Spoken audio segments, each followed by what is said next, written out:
It's my guess that if you're watching this video, you've probably just been told by your doctor that you have type 1 diabetes mellitus. And I bet you're probably feeling nervous, confused, maybe even upset right about now. How did I know? Well, I remember when I first got diagnosed with diabetes. I was sitting in my doctor's office when he said, I think we've figured out why you're not feeling so well. You have type 1 diabetes. When you have diabetes, that means that your pancreas isn't working right. You're going to be having to take insulin, you'll be on a meal plan. Did that scene look familiar? Well, if it did, then you have the same reaction that both of us did. And hey, it's a normal reaction to have. I mean, it's okay to be upset and worried about having diabetes. I thought that it was something that goes away. I was like, it'll go away in a couple months, and my dad's like, nah, you got it for life, son. So I was like, all right. I was overwhelmed and kind of a little bit fascinated. It sounds kind of weird, but I'm like, wow, this is, this big thing that I have to deal with. And so, like, I was, it was overwhelming. But after a while, the fascination goes away, and it's just part of your life. Well, at first I didn't know what it was, but when I found out, I was kind of scared, and then I kind of grew into it. Shocked. Yeah, a little scared too. I was scared and upset. It'll probably take you a little while to get used to the idea, but you're going to get a lot of help. and that's why we're here, to get you started on the road to learning what diabetes is and how to take care of it. The most important thing to know is that if you take care of your diabetes, you can expect to live a long, healthy, and active life. In fact, there are a lot of famous athletes, movie stars, and even a Miss America with diabetes. So you see, diabetes doesn't have to slow you down at all. Now, you may have heard all kinds of weird things about diabetes, but we're here to set you straight. First of all, many kids think that it's their fault that they got sick. Actually, nothing could be farther from the truth. Even if you ate lots of sugar and sweets, it didn't make any difference. So if it wasn't from eating too much sugar, then what caused your diabetes? Well, you might have inherited something that put you at risk, but that's not the whole story. Something happened that triggered your diabetes. Scientists think that it might even have been a virus. They still have a lot to learn about the causes of diabetes. But one thing we know for sure is that you did not do anything wrong. And you know what? You're certainly not alone. 1 in every 500 kids has diabetes. Think of it as 1 per school. Okay, maybe we don't know what causes it, but we do know what happens when you have diabetes. In order to explain it, let's take a look at how your pancreas is supposed to work. In case you don't know what a pancreas is, it's an organ right behind your stomach that produces insulin. But if you have diabetes, your pancreas is not producing insulin. Why? Because for some reason, your immune system sees the insulin-producing cells in your pancreas as if they were foreign invaders and destroys them. Now let's take a look at why insulin is so important. See, when you eat, the food enters your stomach and digestive tract and is broken down into sugar. Then it gets absorbed into your bloodstream.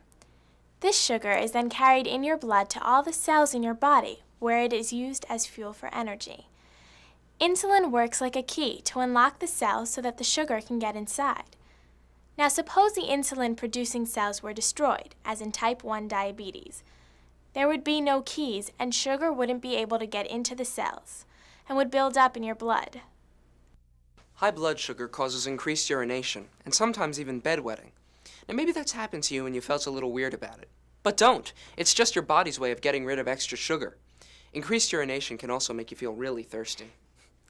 So what happens to cells if they can't get the fuel they need from sugar? Well, they use other sources of fuel, like fat, that don't work quite as well. Now, when your cells use fat for fuel, substances called ketones are produced. They can give your breath a fruity smell and can cause a stomachache and nausea. Often, kids think that diabetes will take total control of their lives. But your life is not out of control, even though it might feel that way right now. The truth is that you have the ability to take charge of your health much more than people with other medical conditions. And we're going to teach you just how to do that.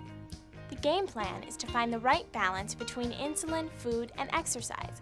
We'll talk about that in just a minute. Now here's another thing you should know about. There are 2 different types of diabetes. Most kids get type 1, or what we used to call juvenile onset diabetes. In this form of diabetes, the pancreas produces little or no insulin.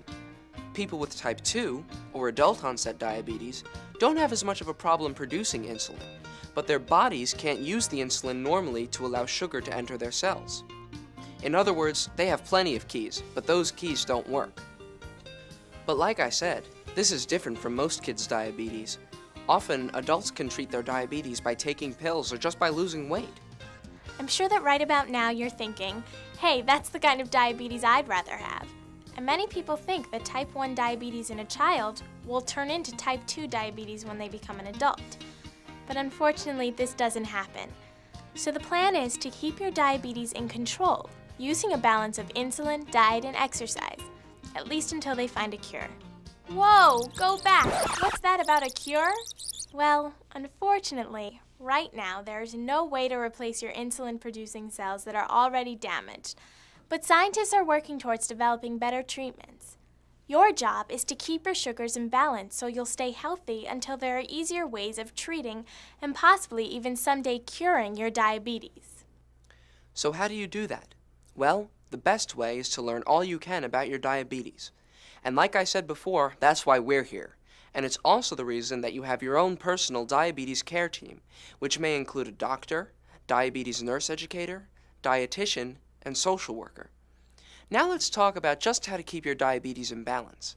The secret to success in controlling your diabetes is finding just the right balance between insulin dose, food, and exercise. Fingerstick measurement of your blood sugar will show you how well you're doing. I remember when they first told me that I'd have to take insulin shots. I said, "Excuse me, are you talking to me?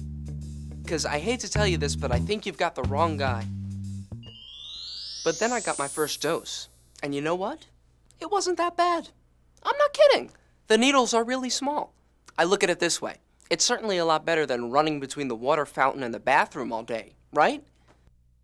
One thing to remember is to inject into different places. You can use your arms, your legs, your butt, or even your belly. Most kids need insulin at breakfast and dinner, and sometimes you might need extra insulin before lunch or your bedtime snack. You might be mixing long-acting insulins, which are cloudy, and short-acting insulins, which are clear. And in case you're wondering, like I did, why you can't just take insulin by mouth, it's because you would digest it and it wouldn't work. But hey, if you don't believe me that insulin shots aren't that bad, listen to what some of these kids have to say.